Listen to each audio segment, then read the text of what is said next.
Grabe mga idol, yung motor ng electric pan na to, standard brand ay aluminum na. So hindi ko alam kung ako lang naka-experience nito mga idol.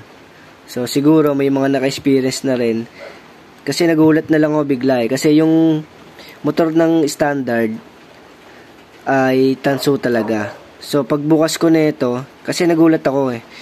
Pagka timbang ko nito sa pulso ko, sabi ko bakit ang gaan? So yun nga pala, kaya pala magaan, aluminum na. Ayan, nilagarin bakal ko yan. Ito lumabas kulay puti, aluminum. Kaya pala magaan. Kasi kapag may tanso yung yung motor na electric pan, matitimbang mo yan gamit yung pinakapulso ng ng kamay, mabigat. So ito kasi magaan.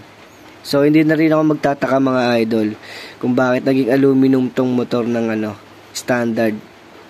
Puting-puti. So naka-design na kasi yung mga electric pan ngayon na mabilis masira kasi milyon-milyon yung pinoproduce ng mga bawat company ng paggawa ng electric pan. So kailangan maubos agad yon. Kasi kung hindi mauubos agad yon, walang gagawin yung mga empleyado nila.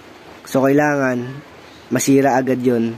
So kaya binabaan nila yung quality ng mga electric pan ngayon. Hindi tulad dati na sobrang titibay talaga. Kaya wag na kayo magtataka mga idol kung bakit mabilis masira yung mga electric pan ngayon. Depende na lang kung yung electric pan nyo ipapa-rewind nyo sa mga nagre-rewind. Kasi pag yung rewind na motor, tanso na yon.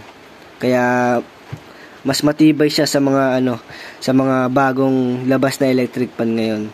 So yun lang yung ko mga idol. Yun lang yung sa tingin ko.